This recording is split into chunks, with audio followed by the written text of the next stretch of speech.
Ganibaya, pagtarong mo kay ako ra may mudagan pagkamayor na po.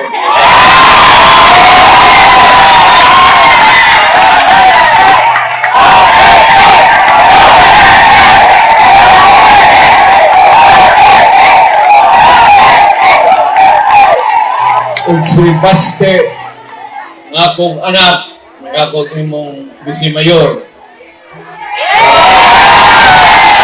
Imba ko, makasakit ko, mamatay ko, Duterte lang gapon ang inyong mayor. Ayaw biyain ninyo ang mga Duterte, kaya ang Duterte, wag yun mo biya ninyo sa Nitagaan mo, wapong syudad, nilambo ang atong syudad, tanawa karon sakyanan na lang, hindi pag-uot na ka. But pasabot ana dagana kwarta nagtuyok diri sa syudad. Ang atong mga panikamot ng edukasyon yun. Hindi una. Edukasyon. Kaya ang kaning pagprogreso sa Davao, ang mga tagaan o kayuhan, ang mulambo ni Ine, ang inyo ng mga anak. Pagayoro nato. Mga dua pa ka Duterte, wapo na kayo ang Davao. Kaya mga tana po po ninyo, nganong alis namin ninyo?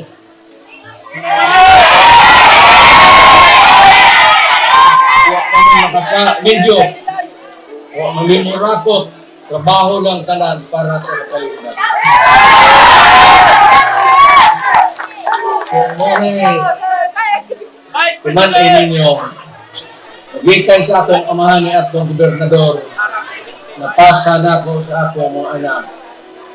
Kung namanong yung Ginoo, ang ako mga apo, usod na po sa politika. Medyo layo na sa grasya, pero naupunta, ulay muro nga rin. Mamuro. Kaya ang sunod nga Duterte, lingkod nga rin.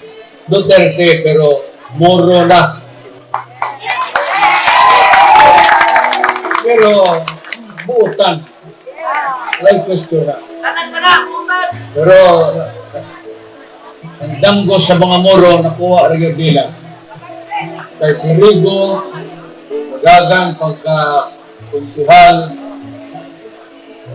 si Umar, magagang pagka-congressman, si Pulong, congressman sa First District, o kami ni Juan de Baste, Mayor o Vice Mayor.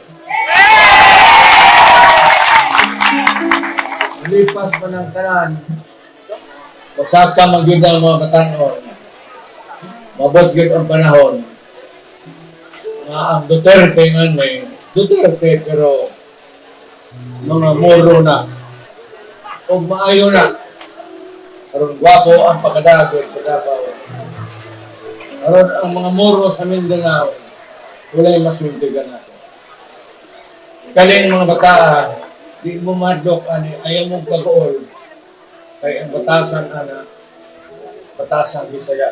Alam niyo, sa totoo lang, itong mga Duterte, hindi talaga basta ito bibitawan o iiwanan ng mga taga Davao. Alam niyo kung bakit? Nung wala pa yung mga Duterte dyan sa Davao City, magulo yan. Talagang maraming mga masasama dyan. Yung pumasok yung mga Duterte dyan, tingnan nyo naman kung anong nangyari ngayon. Malinis. Tapos pwede ka gumala dyan kahit anong oras. Kasi pag may gumawa ng kalokohan dyan, nako, baka kinabukasan, saan ka na lang maglutang-lutang. Takot po ang mga masasama dyan, mga holdapper at kung sino man dyan sa Davao City. Malinis pa na lugar at maraming proyekto. Kaya hindi nyo masasabing mga Duterte kurap, magnanakaw. Yung sa ibang lugar kaya, sa lugar ni Tambi, hindi yun yung pwede nyong sabihan na magnanakaw, kurap. Ito pang Davao City na maraming proyekto na wala sa ibang probinsya. Kaya Ang swerte ng Davao City na may Duterte po dyan kasi ang laki po ng pinagbago. Kaya hindi po basta iiwanan ng mga taga Davao yan. Kahit sino po na sa mga Duterte ay susuportahan po talaga nila. Kung sino yung magtangka dyan na manggulo, ay kawawa kayo. Kaya nga, isang dahilan kaya naging Pangulo po si dating Pangulong Duterte nang dahil sa nagawa niya dyan sa Davao City. Ano yun yung pipiliin nyo yung iba dyan na hindi nga niya kayang ayusin yung maliit na lugar niya, yung kung saan siya ngayon tumakbo. May iba dyan na tumakbong congressman sa lugar niya, pero yung palengke, napakadugyot. Hindi man lang magawa ng paraan. Ang kalsada, lubak-lubak. Kung hawakan mo yung national, tatakbo kang national sa national election, malabo yon. Hanggang doon ka na lang sa probinsya mo, pero walang magawa Kaya gising na kayo. Lalo dyan sa Leyte. Ibabalik nyo pa ba yung dati? Yung iba naman, lalo na yung inendorso ni dating Pangulong Duterte. Nene. Yun ang tandaan nyo. Hanggang dito na. Thank you. Bye-bye.